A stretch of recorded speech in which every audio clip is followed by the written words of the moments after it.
Ante la duda, consulte a los únicos que saben de derecho. Consulte a un abogado. Mensaje del Colegio Público de Abogados de la Capital Federal.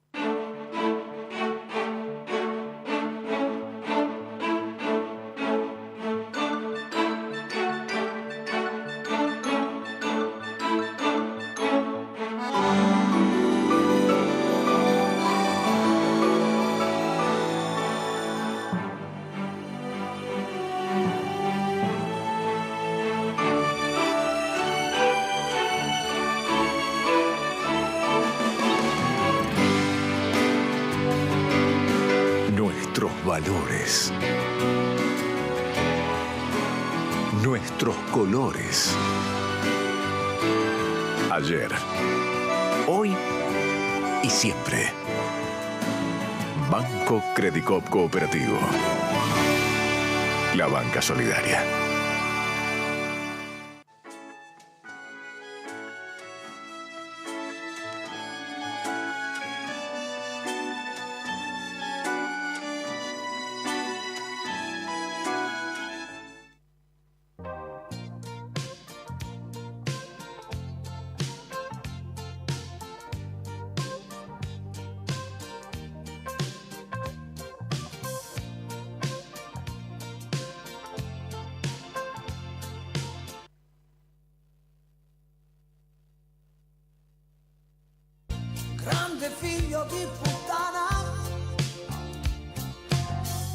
Hola amigos, ¿qué tal? Buenas noches.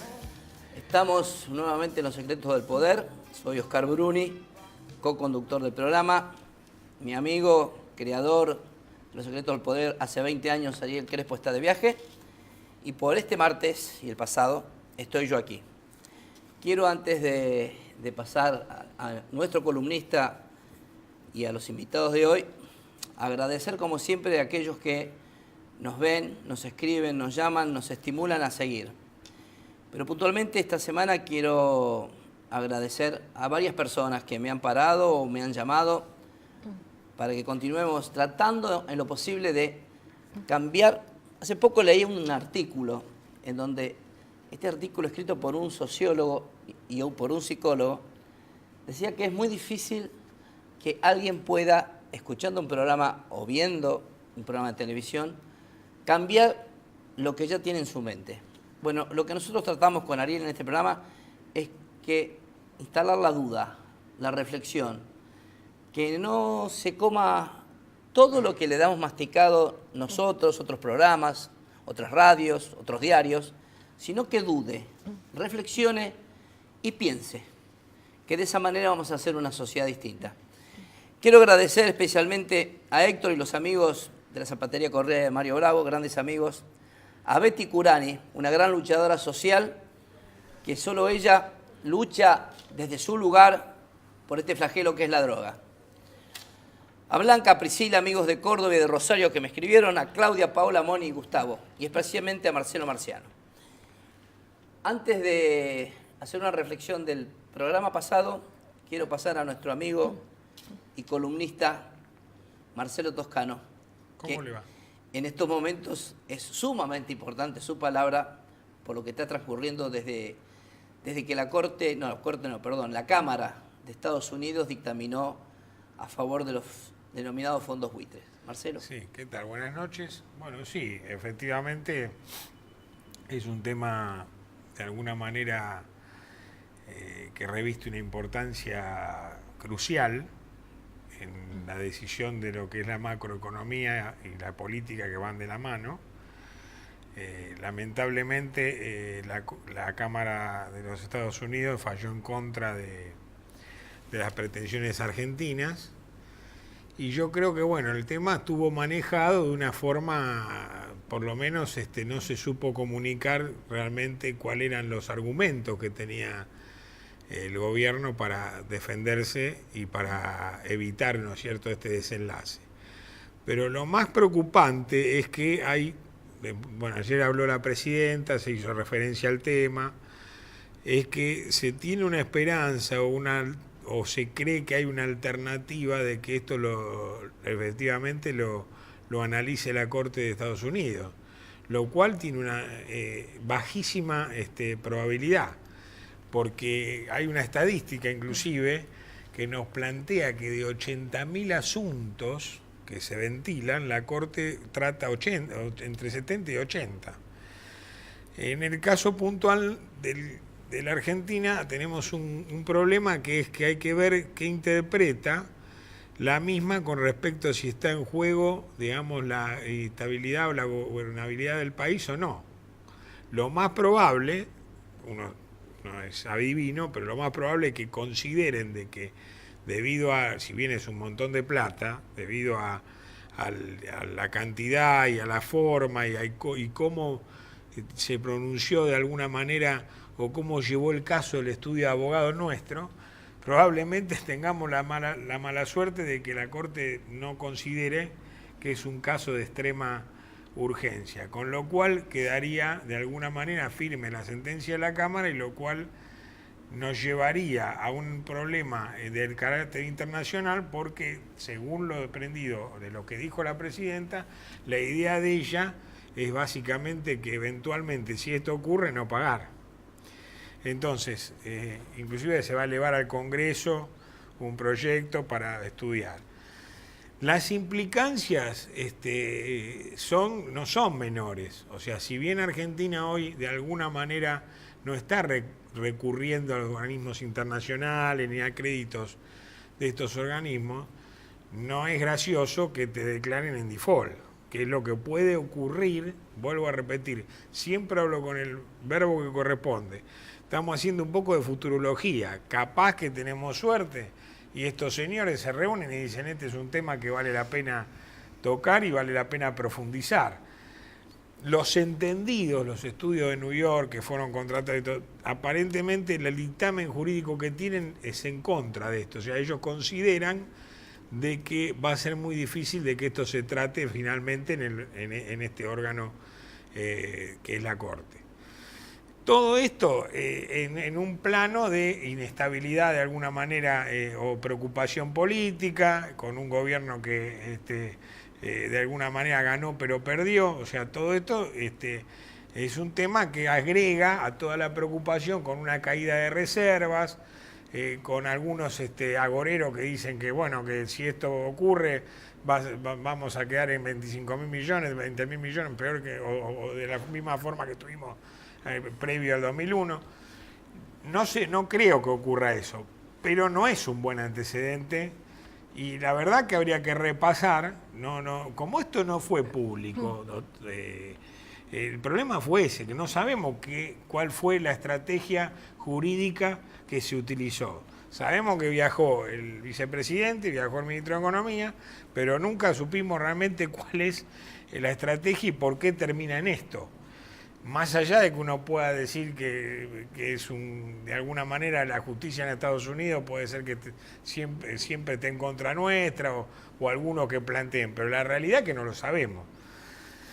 Si usted me pregunta a mí, yo creo que, creo que el gobierno va a lograr en el Congreso de alguna manera un plafón como para poder aprobar lo que va a plantear el Ejecutivo, pero realmente si esto ocurre, para terminar o de alguna manera el concepto, si volvemos a entrar en un default o nos declaran un default y el riesgo país se va, hoy por ejemplo ya el dólar famoso blue o como quiera llamarlo, ya estaba cotizando a 9.50 y 9.60. Entonces no es bueno que esto ocurra. Responsables, si usted me pregunta a mí, los fondos buitre, la realidad es que también uno cuando toma el prestado la plata tiene que saber cómo la toma. Ahora, Marcelo, sí. Vamos a hacer claro que este es el cuentito.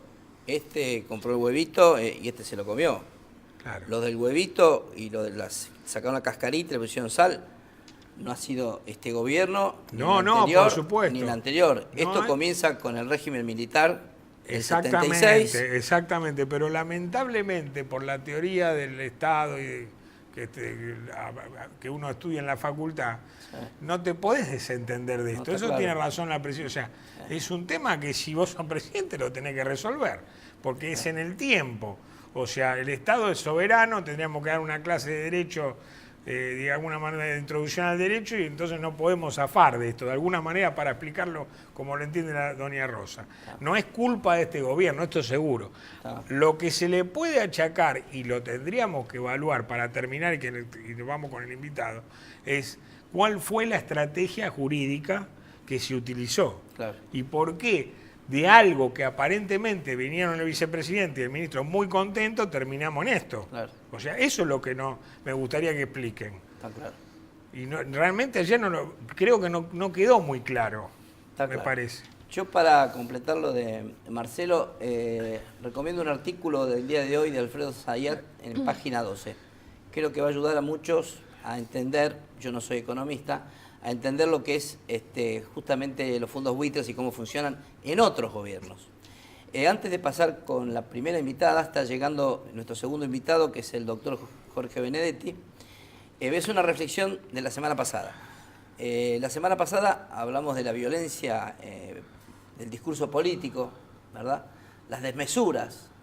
Y yo agradezco que, a lo que dije con todo respeto al doctor Nelson Castro respecto al síndrome de Ubris, que no existe como enfermedad, el actor y doctor Peretti, en el programa de Mirta Legrand, poca gente sabe que el actor es psiquiatra. Trabajó muchos años en la psiquiatría antes de ser actor. Bueno, justamente Mirta Legrand le preguntó lo mismo que yo el otro día charlé aquí. Le preguntó si existía la enfermedad. Y Peretti le contestó que esa enfermedad no existe. Eso en primer lugar, o sea, reflexionar en el sentido de que ya no ha sido solamente este servidor el que habló sobre un síndrome que no existe, sino que ya un actor lo dijo y varios artículos más. Lo que sí no estoy de acuerdo, por esto de el síndrome de Ubris deriva de ibris, que es la desmesura griega, ¿verdad? No estoy de acuerdo con la contestación que dio González, el director de la Biblioteca Nacional, en el sentido que dio esta misma aclaración, pero agredió a Nelson Castro. Entonces, como decía el Mahatma Gandhi, ojo por ojo y nos vamos a quedar todos ciegos. Y recomiendo un artículo de ayer del diario Perfil, del domingo, de Fontevecchia, que se llama Los Mismos. Cuando usted lea ese artículo sobre los mismos, se lo recomiendo, se va a acordar amablemente del club de tránsfugas que tenemos en este programa desde hace 8 años. Están las mismas personas que nombra Fontevecchia, son las que aquí nombramos. Y como estamos ante dos intelectuales, les quiero decir que la palabra tránsfuga viene del que cruza rápidamente de una ideología a otra. Es nada más que eso. Presento a los invitados. Ya una amiga del programa estuvo el martes pasado, le hemos invitado nuevamente por la gran cantidad de preguntas que hemos tenido. Y mi querido amigo, compañero que hemos disentido, con él hemos disentido años, pero estamos del mismo lado. Así es, buenas noches. Buenas noches, Jorge. Jorge Benedetti, sociólogo, docente de la Universidad de San Martín. Federica, hablamos de violencia el otro día en los niños. Contanos las estadísticas que preguntó Marcelo el otro día cuando terminaba el programa. Gracias. Quería aclarar una sola cosa, Sí. económica, que es importante. Sí. Hoy salió, y vamos a hablar en el próximo programa, la deuda de Grecia, por ejemplo. Claro. Es gigantesca y Gigantesca. monumental. Nada más que eso, quería, que es un tema para tocar. Federica. Gracias, Oscar. Para ejemplificar, he traído los datos de la Oficina de la Violencia Doméstica de la Corte Suprema de Justicia de la Nación, que sabés que actúa acá en Capital Federal. Como ejemplo, dice que en junio de este año se han denunciado 750 casos de violencia doméstica, ¿sí? Dentro de esos casos, las supuestas víctimas son 66% mujeres, 13% niños, 13% niñas y 8% varones. Fíjate vos que hoy vamos a introducir un poco más el tema específicamente de la violencia en los niños, como acá hay algo particular, ¿no? El 13% se repite tanto en los niños y en las niñas. ¿Esto por qué lo aclaro? Porque en realidad hay un mito que dice que la violencia se ejerce más sobre las niñas que en los niños, y estamos viendo que no siempre es así, ¿no? Terminamos charlando la semana pasada esto de los dos grupos más vulnerables que tenemos actualmente, que son los extremos de la sociedad, ¿no? Teníamos por un lado los niños y niñas y por otro lado los adultos mayores, ¿no? Esto lo dijo ya, por ejemplo, el Papa cuando asumió, dijo, bueno, piensen y cuiden, por favor, a los niños y a los abuelos. Y tuiteó también hace poquito, porque el Papa, vos sabés que también tuiteó, creo que el 16 o el 17 de este mes, dijo lo siguiente: no podemos dormir tranquilos mientras hayan chicos con hambre y abuelos que todavía no tienen un cuidado sanitario adecuado, ¿no? Entonces, creo que es general, es mundial esta preocupación, ¿no? De estos dos grupos vulnerables a los cuales hay que proteger especialmente, ¿no? Esta protección especial obviamente es responsabilidad del Estado, pero también es responsabilidad de todos nosotros como sociedad. Me gustó mucho lo que dijiste al principio del programa, ¿no? Que si este programa sirve para que la gente piense, ¿no? Reflexione, y cada uno, bueno, va a ir sacando sus propias conclusiones, ¿no? Pero en violencia, como dije la vez pasada, es muy importante que cada uno pueda ver su propia historia de vida en relación a la violencia y cómo puede actuar en prevenir y en cuidar a ellos que debe cuidar con protección y prevención. Mientras voy a Jorge, te dejo una pregunta picando. Sí. ¿Qué pasa con el tema de abuso sexual en niños? Jorge, bienvenido al programa, primero. Muchas gracias por la invitación. Por favor. Sé que sos un especialista, has estudiado el tema de la pobreza en Latinoamérica y en la Argentina, por supuesto, desde la globalización. Contanos cuáles son tus reflexiones al respecto. Bueno, brevemente, uno podría pensar que en la historia de la humanidad siempre los poderosos necesitaron de una gran cantidad de hombres para dos actividades, para la guerra y para la producción. Aquel que tenía mayor número de soldados tenía mayor posibilidad de ganar los combates para afianzar sus propios territorios o ganar nuevos territorios. Y aquel que tenía más gente para trabajar en cualquier actividad podía consolidar su poderío económico. Sobre final del siglo pasado, los avances tecnológicos llevaron a que la guerra cada vez necesitara menos gente hasta prácticamente no necesitar gente. La última guerra al tipo convencional fue la guerra de Vietnam. A partir de la guerra de Irak, el combate se hacía por computadoras, los misiles se dirigían, se corregían e impactaban donde estaba previsto sin la necesidad de la intervención de los hombres, e inclusive hoy los bombardeos que hacen las tropas norteamericanas o las tropas británicas se hacen con aviones no tripulados.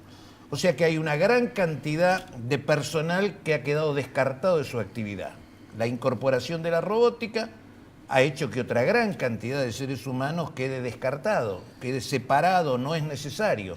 Por último, el proceso de concentración económica ha hecho que también haya mano de obra excedente. Bueno, esta situación ha hecho de que en un mundo capitalista donde solo se tiene en cuenta aquel que consume, si hay un montón de desclasados de su actividad laboral, estos son descartables. Aquello que decía Marx hace casi 2 siglos, de que los capitalistas oprimían a los proletarios, para los descartados de hoy sería una gran necesidad que los opriman. Y esto en América Latina tiene una particularidad. La pobreza y la exclusión en América Latina pretendió solucionarse con el esquema subdesarrollo-desarrollo. La CEPAL nos decía que había que salir del subdesarrollo aplicando doctrinas que eran imitar lo que los países desarrollados nos decían que había que hacer. Claro, evidentemente no se lograba el resultado. No se lograba el resultado porque se desconocía un hecho fundamental, que era el problema de la dependencia. Entonces, el paso del subdesarrollo al desarrollo era imposible si no se tenía en claro que la causa fundamental del subdesarrollo era la dependencia. Te dejo una pregunta y vamos y Marcelo tiene otra pregunta. La pregunta que yo te voy a dejar, ya que vos lo conocés tanto a Bergoglio, ¿qué opina Bergoglio del sistema financiero internacional? Marcelo, ¿querías hacer una pregunta? No, él habló de dependencia. Ahora, ¿usted cree que esto viene, digamos, geopolíticamente de los países del norte hacia el sur? ¿O usted cree que esto se da como consecuencia de que en todos los continentes hay países que, valga la redundancia, son más poderosos por tener materias primas, commodities que otros? Bueno, evidentemente, históricamente, la dependencia fue norte-sur. Pero además hay un dato que a mí me parece fundamental. Las grandes potencias en el mundo actual son aquellas que han logrado determinadas características. Tener una dimensión continental, un alto grado de desarrollo industrial y tener carácter bioceánico. Estados Unidos realiza la conquista del oeste, adquiere dimensión continental, atrás de las caravanas iban las locomotoras, hay desarrollo industrial y se llega a los dos océanos e inclusive se ocupa Panamá. Rusia tiene estas mismas características, Europa tiene estas mismas características y las dos potencias emergentes, China y la India, son un subcontinente. Para poder salir de esta situación, los pueblos latinoamericanos, la única posibilidad que tienen es concretar su unidad para poder tener efectivamente esta posibilidad de tener mercado industrial, de tener carácter bioceánico y tener dimensión continental. Federica, Sí, hablábamos de abuso sexual en niños. sí. Lo primero que tenemos que decir Digamos que antes que nada, pobreza y violencia van de la mano, ¿verdad? Son primos hermanos. Son primos hermanos. El abuso sexual contra niños, niñas y adolescentes es un delito contra la libertad y la dignidad del ser humano. Cuando hablamos de la dignidad del ser humano, estamos diciendo algo que todos los seres humanos es lo más precioso que tenemos, ¿sí? Y si pensamos que justamente estos acontecimientos se dan en una etapa de la vida donde el psiquismo del niño está en construcción, podemos pensar el trauma y la marca que esto hace psíquica y afectivamente en los chicos, ¿no? Eso es lo primero. Y lo otro, más importante también que tenemos para decir, es parecido a lo que hablamos la semana pasada de las violencias. Existen diferentes tipos también de abuso. No solamente abuso es una violación. Los abusos sexuales son abusos que tienen que ver con situaciones abusivas de poder, que no necesariamente tiene que ver con el contacto físico, ¿sí? Si nosotros, por ejemplo, decimos un adulto que comparte, por ejemplo, pornografía con un niño, puede ser que ni lo toque, eso es abuso sexual. Un niño que presencia actos eróticos, por ejemplo, de su padre y su madre, es abuso sexual también. Entonces, lo que tenemos que estar atentos es que hay diferentes situaciones abusivas en los niños y hay que hablar claramente con los niños para que los niños puedan cuidarse y puedan defenderse también. Me adelanto porque hay una pregunta que han llegado en la semana. ¿A qué números telefónicos tiene que llamar la gente en el caso de abuso de niños? En Capital Federal está el 137, ¿sí? Que es ese programa Las Víctimas contra las Violencias, que lo dirige la doctora Eva Giberti y depende del Ministerio de Justicia. Allí se pueden hacer las denuncias en el momento, ¿sí? De la situación de violencia. Y también está la línea 102 en Ciudad de Buenos Aires, que es la línea de los niños, donde también se puede allí pedir ayuda. Preguntas que nos llegan. Jorge de San Martín, tu barrio. ¿Qué pasó con Massa que después que utilizó a Luis Barrio Nuevo y Camaño, hoy niega tener acuerdo con él y con Macri? Qué mal comienzo. Tiene que ver con esto de los mismos que escribió Fontevecchia y con el club de tránsfugas que tenemos en este programa. Marcelo Vicente López, indignado por los dichos de Melconian por su postura ante los fondos buitres. Nunca a favor del Estado argentino. Melconian dijo que los fondos buitres era gente bien intencionada. Alicia de Floresta, muy enojada porque todo anda mal y nadie se hace cargo. Una vergüenza. Cómo maltratan al usuario. Susana de Palermo, muy buen programa, muy claros los conceptos del economista. Juan de Palermo, saluda a Bruni y a Toscano. Pregunta, ¿qué opinan del conflicto de LAN? Luis de Caseros, muy buen programa, felicita a Toscano y Bruni también. Alicia de Flores, síndrome no es una enfermedad, sino un conjunto de síntomas que aparece con frecuencia y usted y Peretti están equivocados. No, Alicia, tengo formación biológica. Síndrome está muy bien que es un conjunto de síntomas, pero para ser enfermedad tiene que estar en alguno de los manuales. El DSM-4, que es la Biblia de la psiquiatría, el síndrome de Ubris no existe. Oscar de Capital Federal, le piden que hagan un programa acerca de los jubilados. No podemos esperar 40 o 60 días por turno para estudiar. Como nos faltan 2 minutos, Jorge, te pregunté por Bergoglio y el sistema financiero internacional.